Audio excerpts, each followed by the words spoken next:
Hey guys, and welcome to the Working Money Channel.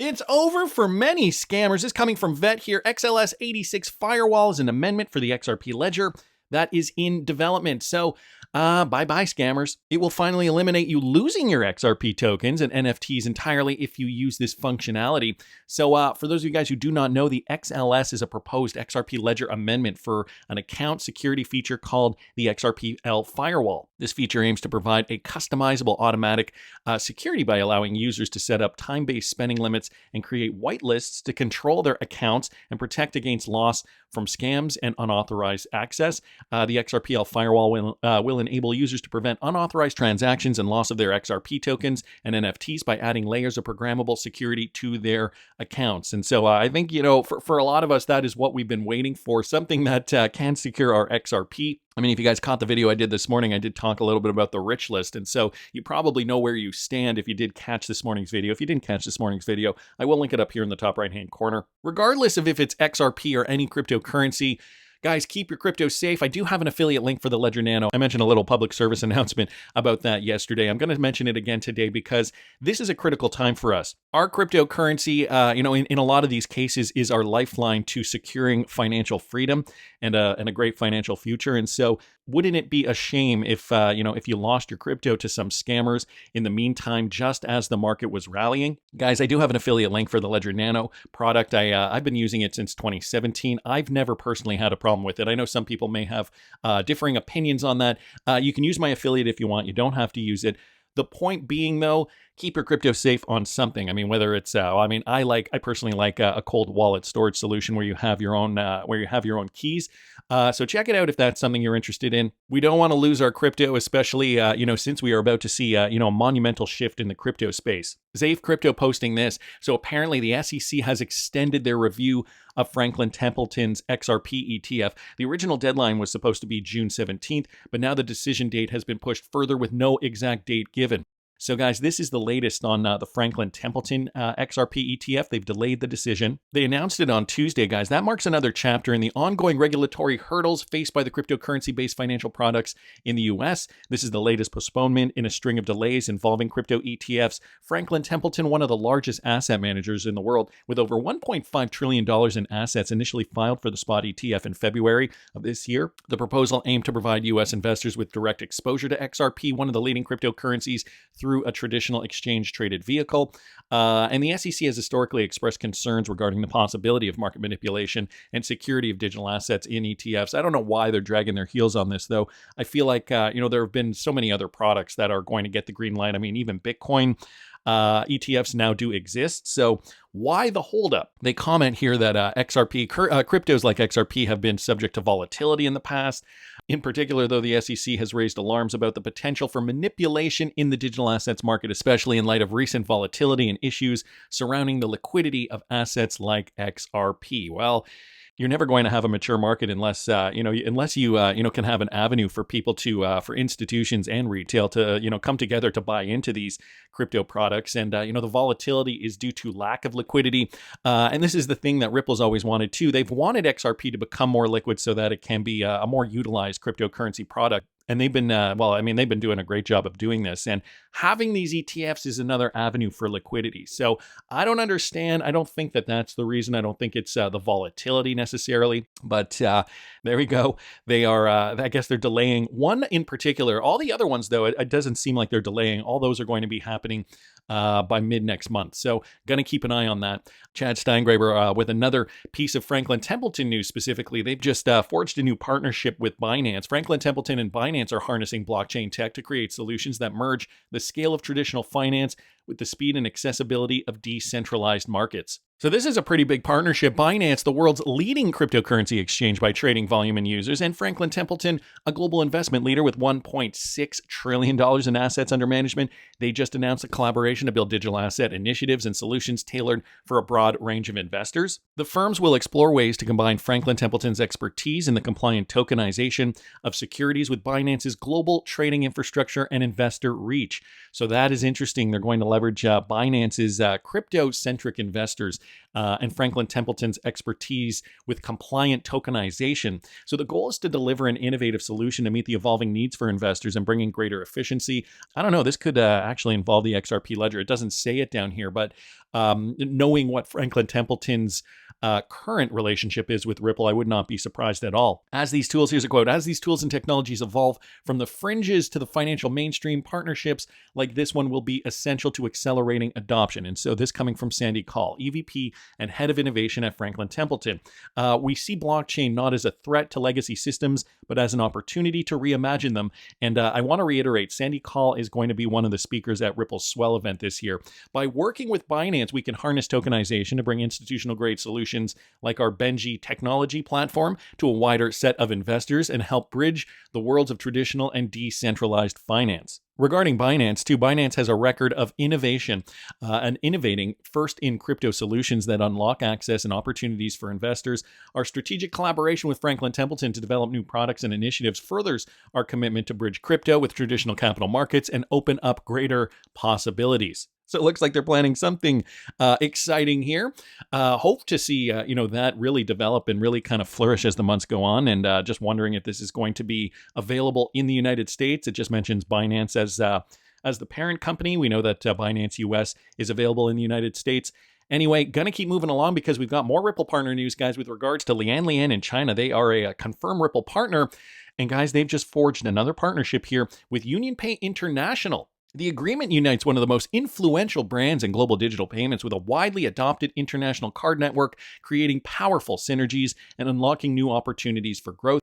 Utilizing Lian's cross-border payment infrastructure and UnionPay's Money Express service, the two parties will deliver fast, more reliable global remittance solutions that enable customers to easily transfer funds to mainland China.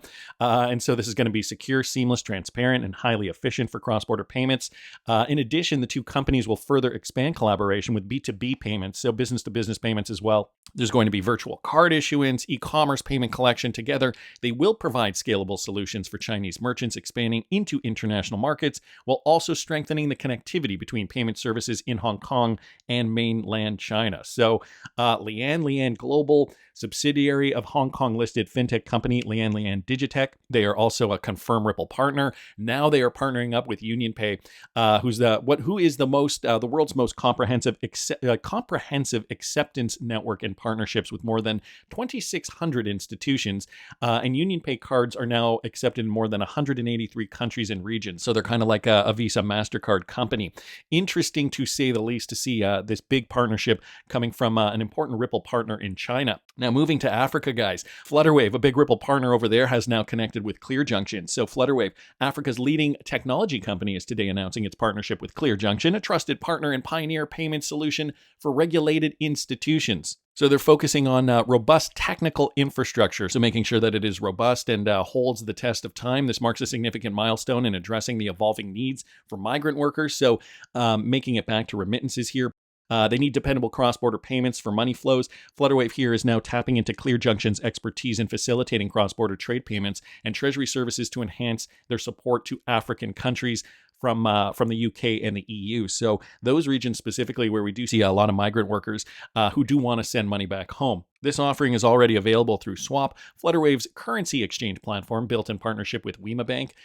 Swap powers several of Flutterwave's customer-facing experiences, but with more partnerships, it's going to be better and more, we're just going to see more utility through this Ripple partner. This collaboration is expected to drive an increase in completed transactions and enhance customer satisfaction. And this, of course, will advance Flutterwave's mission to seamlessly connect Africa to the world and the world to Africa through efficient cross-border payments. And guys, it will be running on the XRP ledger. Flutterwave, again, like I said, a confirmed partner of Ripple. So great news. They are coming out of Africa. But where it's really going to be at are the super apps. SEC chairman has now backed super app platforms in the crypto market. So we're seeing a big overhaul. I talked about it a couple of weeks ago. I don't know if you guys remember this video. I'm going to play it again just quickly. This is SEC chairman Paul Atkins. Listen to this. A key priority of my chairmanship is to allow market participants to innovate with super apps. I'm often asked, what do you mean by a super app? Plain and simple, securities intermediaries should be able to offer a broad range of products and services under one roof with a single license.